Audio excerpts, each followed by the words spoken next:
আমার স্বরূপকাঠি সদরের কিছু বক্তা, যাদেরকে আমি বলি যাত্রা দলের নায়ক, তারা যত কুষ্ঠরচনা করতে পারে তাদের বিল করে যায়। বন্ধুরা, সাথীরা আমার, মোটর সাইকেলে যখন আসি তখন মাঝে মাঝে মাথায় হাতটা দেয়, মাথাটা কি আছে?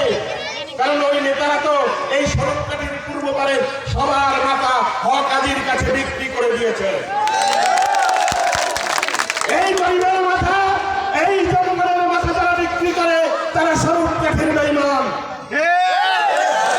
আমি আজকে এমন একজন প্রার্থীর পক্ষে দাঁড়িয়েছি যার জীবন যৌবন সম্পূর্ণ এই স্বরূপকাঠির মানুষের কল্যাণের জন্য বিলিয়ে দিয়েছেন। যিনি অসুস্থ, হাতে 2টি ঋণ পড়া, তার কল্পনায় এই স্বরূপকাঠি মানুষের কল্যাণ। যার মা অসুস্থ, যার এখন মায়ের শিয়রের পাশে বসে থাকার কথা, তিনি ছুটে এসেছেন আপনাদের কাছে। আমি সেই ব্যক্তি এসএফ মইনুল ইসলাম মইনের পক্ষে আপনাদের ভোট প্রার্থনা করছি। বন্ধুরা, সাথীরা আমার, সাদা মনের মানুষ বলেন, সাদা মনে যে কত কাদা, যারা তাদের পাশে না গেছে তারা কেউ বোঝে না। এই যে আব্দুল হামিদ সাহেব, আমরা তাকে বলি সাদা মনের মানুষ, শ্রদ্ধাভাজন ব্যক্তিত্ব, বর্ষিয়ান নেতা। উনি আমার কাছে বারবার নালিশ করছে, বাবুল আমি তো বাজারে বের হতে পারি না, আমাকে দেখলেই ওরা গালি দেয়, বকা দেয়।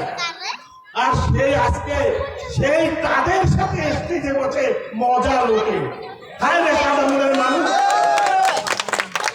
বন্ধুরা, সাথীরা আমার, আপনারা শুনলে অবাক হবেন। এবার থেকে জানা গেছে একজন হলো আব্দুল সালাম সিকদার, শহীদ সিটি কলেজের অধ্যাপক, এখন অবসর নিয়েছে। নির্লজ্জভাবে স্বরূপকাঠির বাজার কমিটির দায়িত্ব নিয়েছিল, তার বিরুদ্ধে বাজারের দোকানদাররা জারু মিছিল দিয়েছে। 60 বছর বাজার চালিয়ে নেমে যাওয়ার দিন বাজার কমিটির হিসাব দিয়ে যেতে পারে নাই, চোরের মতন পালিয়ে গেছে চোরের মায়ের বড় গলা।